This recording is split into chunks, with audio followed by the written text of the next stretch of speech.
Welcome back to A Night in the Kitchen here at Gannon University in Erie, Pennsylvania, where Q is about ready to unveil his special recipe for the chili that we're making today.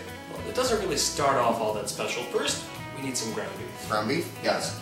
And we got an 80-20 beef here. It's 80% meat, 20% fat. You know, it's a good cut. You get a lot of the flavor from the fat, so I love to go more fat. What's next? Tomato sauce. Tomato sauce. Another basic. You gotta have tomato sauce for chili. I mean, it's just so, it's a beautiful thing. We're gonna go with some of the more, get some more plants in there. Let's get some diced jalapenos. Some jalapenos. Which is nice, because that's gonna be a nice fresh kick to the chili. I love jalapenos. And then we're gonna get some onion. Some onion. Yes.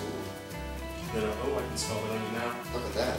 I know, you're crying? Look at that. No, I'm actually doing pretty well so far. How do you? I'm trying my best. All right, what's next? Let's get the chili beans next. Chili beans. What kind of beans do we have here?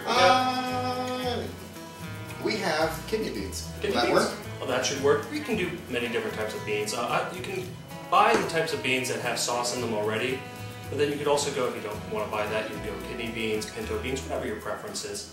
We're gonna need, let's get some of the herbs. We're going to need cilantro and oregano. Cilantro and oregano. Alrighty. There's the cilantro. That's going to give us a nice freshness to our chili. Oh yeah, it'll be delicious. We need to keep it fresh. What Otherwise, else? Will Smith will be mad. Alright, we're going to need some chili powder. Some chili powder. We're going to get some of the spiciness in there. We got the jalapeno, but we need to get spicier. Alrighty. It's not spicy, it's not good.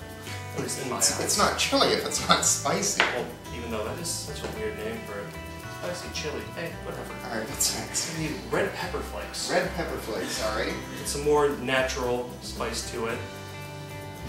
There's a nice little kick. And then we're going to need some cayenne pepper. Cayenne pepper. Yes. Alrighty. That'll be good. Get some more spice in there. Oh yeah. And then one thing that people always forget, the cumin. Oh, the cumin. Cumin. That'll give us a nice earthy flavor. It's so cute, that little thing. What else do we need? Worcestershire sauce. Okay.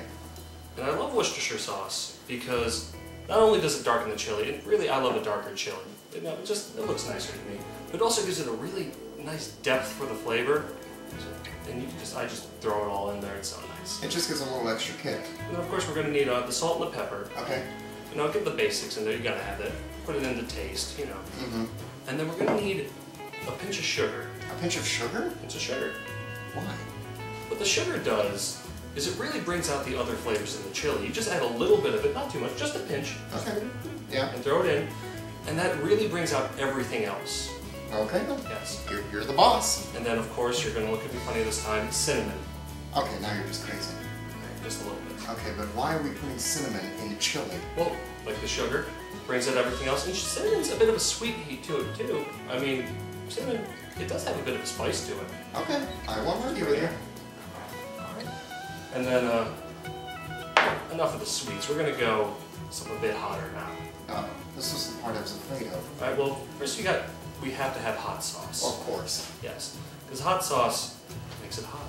Who doesn't love a hot chili? We got all these different types. We have more, you have your buffalo sauces, you have more of your, almost like your salsa type sauces, and then we've got a little something special for us. Something special? Yes, get the coffin. Alright. Alright, we got a little special sauce right here. Kind of afraid to even touch this. I'm just going to give it to you. This is Dave's Private Reserve. And you know those different restaurants that have the waivers that you have to sign? Right. This runs about 4 times as hot as those wings. So it's going to be a little hot, just a little bit. What about on the Scoville scale? I mean, well, can you compare it to? Well, remember how habanero, like one of the hottest of peppers, ended up being about 350,000? This is runs up to 750,000. Wow, so I'm definitely going to need a glass of milk for that. Alright, well, while we continue to get everything ready, one of the main ingredients we talked about initially was the meat in the chili, and Jess and Beth got a chance to go talk to Jerry Urbaniak, and he will have more details about what are the different meats you could put in chili.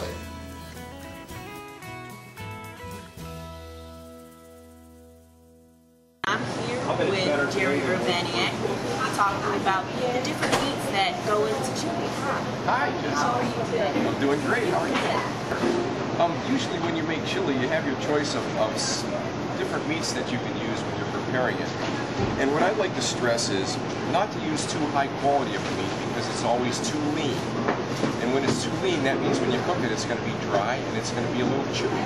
So my recommendation is always to use something from the shoulder of the beef or the chuck of the beef, sometimes called a chuck roast or a boneless shoulder roast. And that's what we have right here. We have a piece of a shoulder roast, and what I've done is taken one of these shoulder roasts and cut it two ways. One way is the traditional small piece chili that is about a ½ inch in size, so when it cooks it's about 1/4 inch. And then this one over here is the traditional Southwest chili or chunk chili. That's how they cut it in Texas, the big chunks. You can use either one. The difference is that when you use this one for chili, it takes twice as long to cook as this one because the pieces are bigger. It takes longer to get tender. They're both equally as delicious, however. On the other hand, the meat that most people use, and certainly most students use because it's inexpensive and easy to cook, is ground meat.